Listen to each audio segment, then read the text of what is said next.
আজকের ক্লাসে আমরা পঞ্চম শ্রেণীর প্রাথমিক গণিত বইয়ের পৃষ্ঠা ৭৭ অনুশীলনী ৭ ক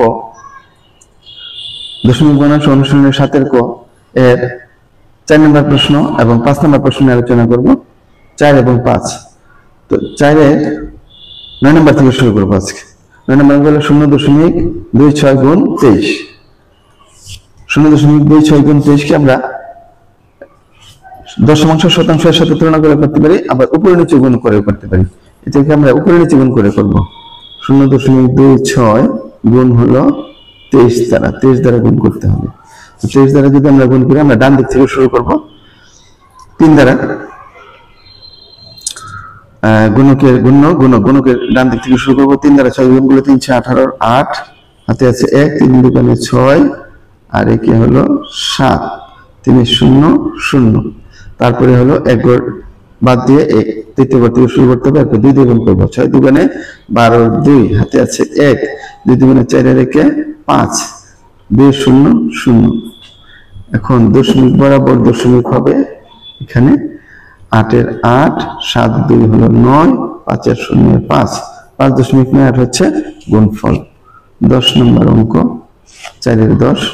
2.85 কে গুণ করতে হবে 3 6 দ্বারা 36 দ্বারা।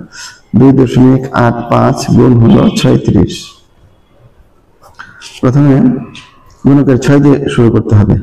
6 দিয়ে 5 কে গুণলে 5 36 এর 0 হাতে আছে 3, 6টা 48, 48 এর 3 হয় 49 50 51, 51 এর 1 হাতে আছে 5, 6 দুগুণে 12, 12 আর 5 হলো 17।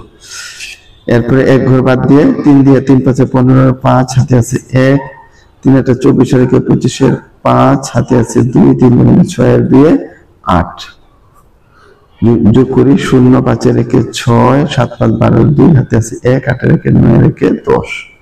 দশমিক বরাবর যদি আমরা দশমিকটা বসিয়ে দিই, দশমিকটা এবার দাগ দিয়ে বসানো যায় বা সরাসরি ডান দিক থেকে 1 2 ঘর করে দশমিক 2 ঘর করে দশমিক দিয়ে বসিয়ে দেওয়া যায়। তারপরে হচ্ছে 11 নম্বর অঙ্ক। 11 নম্বর অঙ্কতে আছে 4.07 গুণ হচ্ছে 58। 4.07 কে আমরা যদি 58 দিয়ে গুণ করি, প্রথমে 8 দিয়ে 7 8 56 6 হাতে আছে 5, 8 0 0 আর 5 5, 4 8 হলো 32। একবার বাদ দিয়ে 5 7 35 এর 5 হাতে 3, 5 0 0 আর 3 3, 4 5 হলো 20। এখন 6 এর 6, 5 5 10 এর 0 হাতে আছে 1, 3 এর 4 4 2 6, 3 এর 0 যোগ করলে 3, 2 এর 2 1 2 ঘর করে দশমিক বা এইভাবে দাগ দিয়ে বসাইতে পারি। দশমিক বিন্দু বরাবর 236.06 হবে। এবং 12 নম্বর অঙ্ক 2.08 কে গুণ করতে হবে 75 দ্বারা। তো আমরা লিখলাম 2.08 গুণ হলো 75। 5 দিয়ে গুণ করলে 5 4 40 এর 0 হাতে আছে 4, 5 0 0 আর 4 4, 5 দুগুণে 10। একবার বাদ দিয়ে 7 8 56 আর 6 হাতে 5, 7 0 0 আর 5 5, 7 দুগুণে 14 যোগ করলে হয় 0, 6 4 10 0 হাতে 1, 5 এর 6, 4 এর 5, 1 এর 1। তারপরে এই দশমিক বরাবর দশমিক বসে যাবে 156.00 অর্থাৎ গুণফল হচ্ছে 156। 4 নম্বর শেষ। এখন 5 নম্বর শুরু হবে। 5 নম্বর গুণগুলি হচ্ছে, আমরা যদি এখানে দেখি 5 নম্বর গুণগুলি 10 10 10 100 এবং এটা হলো 100 দ্বারা, অর্থাৎ 10 এবং 100 দ্বারা গুণ। 1 নম্বর গুণ হচ্ছে 3.76 কে 10 দ্বারা গুণ। আমরা 1 নম্বরটা লিখি এখানে 3.76 গুণ হলো 10।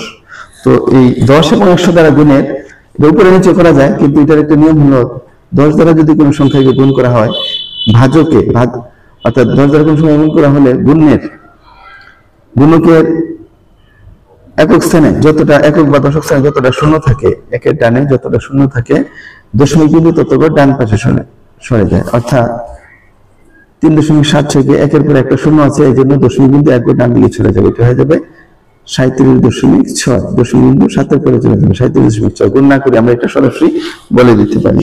2 নম্বর গুণটা হচ্ছে 6.2 গুণ 10। তো 6.2 গুণ 10, একের পরে যতটা শূন্য দশমিক বিন্দু ততটা ডান দিকে সরে যাবে।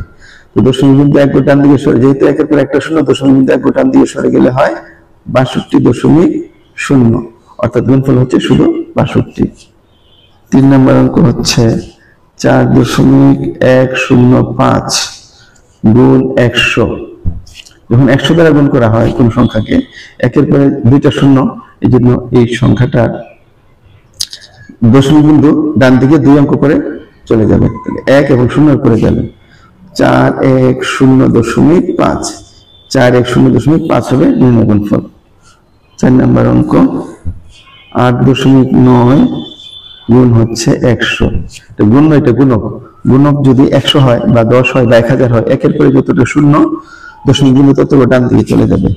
তো দশমিক একের পরে দুইটা শূন্য, দশমিক বিন্দু 2 ডান দিকে চলে যাবে। তাহলে 8, 8 এর পরে দশমিক ছিল, 1 গুণ করে গেলে হবে 9 এর পরে, 2 গুণ করে হবে 9 এর পরে একটা শূন্য। যদি কোনো সংখ্যা না থাকে, শূন্য দিয়ে 2 গুণ নিতে হয়, তারপরে দশমিক দিয়ে শূন্য হবে।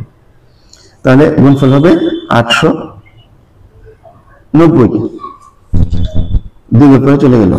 এইগুলো 4 নম্বর এবং 5 নম্বর প্রশ্নের সমাধান। আশা করি সবাই বুঝতে পেরেছে। পরবর্তী ক্লাসে আমরা আবার এরপরের অঙ্কগুলো নিয়ে আসবো। সবাইকে ধন্যবাদ।